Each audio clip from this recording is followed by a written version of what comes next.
Some of you have been praying for a new level with God. You've been asking for clarity, for direction, for breakthrough, and yet nothing seems to move. You read, you listen, you try to stay consistent, but there's this quiet feeling that something isn't unlocking. And the assumption you've been making is simple. Maybe I just need more time. Maybe I need more revelation. Maybe I need God to speak louder. But what if the issue isn't that God is silent? What if the issue is that something He already said is still waiting on your response? Because most believers are not lacking information. You already know more than enough to take your next step. You know what you should let go of. You know what habit is draining your focus. You know where conviction has already been speaking. But instead of moving on what is clear, the mind starts negotiating. It starts delaying. It starts reframing obedience into something optional. And slowly, without realizing it, you begin to replace action with consumption. This is where the disconnect begins. You keep exposing yourself to more truth, but your life doesn't change. Not because the truth is weak, but because truth without obedience becomes noise. It feels productive because you're learning, but internally, nothing is shifting. You're hearing more, but applying less. And over time, your spirit becomes familiar with conviction, but no longer responsive to it. And this is dangerous in a way most people don't recognize. Because when obedience is delayed, clarity starts to fade. Not because God is hiding from you, but because your sensitivity to His voice is weakening. The same instruction that once felt sharp now feels distant. The same conviction that once moved you now feels optional. And what you interpret as confusion is often just the result of postponed obedience. The truth is, God rarely gives the full picture up front. He gives direction in steps. But those steps are not unlocked through curiosity. They're unlocked through movement. And if the last thing He told you to do is still sitting untouched, you are not waiting on God anymore. God is waiting on you. That's the part most people don't want to confront, because it removes the comfort of delay. So the real question is not, why isn't God showing me more? The real question is, what has He already shown you that you haven't acted on? Because your next level with God is not always hidden in something new. Sometimes it's sitting in something simple, something clear, something you already understand, but haven't obeyed yet. At some point, this stops being about knowledge, and it becomes about trust. Because obedience is not just about doing what God says, it's about whether you actually believe that what He says is better than what you feel. And that's where the real tension is. Not in understanding His voice, but in surrendering your own. Because if we're honest, most of the time the struggle isn't confusion, it's resistance.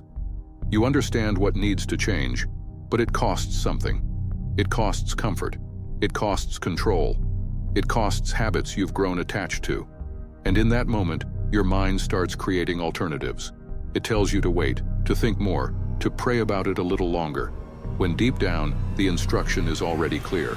This is why obedience is so powerful. It exposes what you actually trust, not what you say you trust, not what you post about, but what you follow when it's inconvenient. Because anyone can say they trust God when it aligns with their desires, but obedience shows up when it doesn't, when it stretches you, when it forces you to move without guarantees. And this is where many people get stuck in a loop. They keep asking God for direction, while simultaneously holding on to the very thing He's asking them to release. They want peace, but won't obey the instruction that leads to it. They want clarity, but won't act on what's already clear. And over time, they build a version of faith that listens, but never moves. But real growth with God doesn't happen in observation. It happens in execution. Not in hearing more sermons, but in responding to the one thing that actually requires action. Because every time you obey, even in something small, you are training your spirit to align with truth over feeling. And that alignment is what unlocks movement. Some of you are used to watching content and trying to figure everything out on your own. But real transformation doesn't happen randomly. It happens through structure, guidance, and consistency. This channel will always be free, because God's truth is not for sale. But the membership exists for a different reason, because this is not just me anymore. There's a team behind this, and when you join as a disciple or a pillar, we actually work with your situation. We build a personalized path for you, not something generic, a real workflow, step by step, based on where you are. And every video you receive comes with a workbook built to help you execute, not just listen. This takes real effort, real people, and real time. That's why it's structured this way. It's not for everyone. But if you're serious about growth, this is where it becomes intentional. There is also a members-only Telegram group where all of this comes together: direct access, guidance, personalized workflows, and real support based on your situation. Not general advice, but actual direction. And for those who are not inside the membership yet, there is still a public Telegram community where you can ask questions, grow, and get guidance. But if you want the full system, the structure, and the personalized help, that's where the inner circle is. You've probably felt this before. That moment where you sit in prayer, and it feels quiet. Not peaceful quiet, but confusing quiet. You're asking for direction, asking for clarity, asking God to show you what to do next, and nothing seems to come. And slowly, a thought starts forming in your mind. Maybe God isn't speaking right now. But that assumption is not always true, because what many people call God's silence is not always the absence of his voice. It's the absence of their response. It's not that God stopped speaking, it's that the last thing he said is still unresolved. And when that happens, heaven doesn't usually replace the instruction. It waits for it to be acted on. Think about how this works in real life. If someone gives you a clear direction and you ignore it, they don't keep giving you new directions. They pause, not because they don't have more to say, but because anything new would be meaningless without movement on what was already given.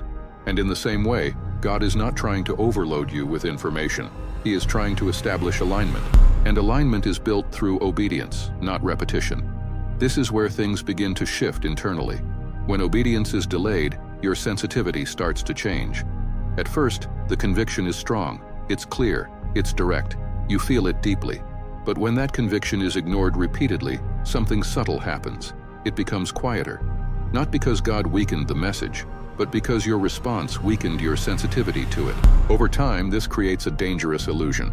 You begin to think you need a new word from God, when in reality, what you need is to respond to the last one. So you search for more input, more sermons, more videos, more confirmation, but nothing seems to land the same way anymore.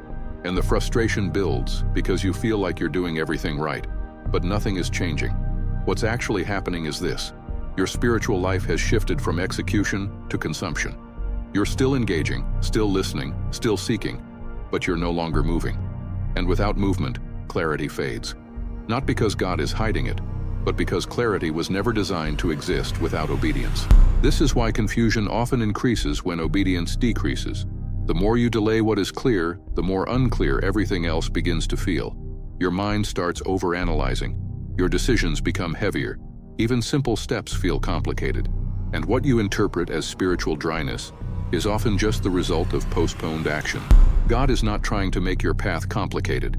He is not holding back your next level to test your patience endlessly.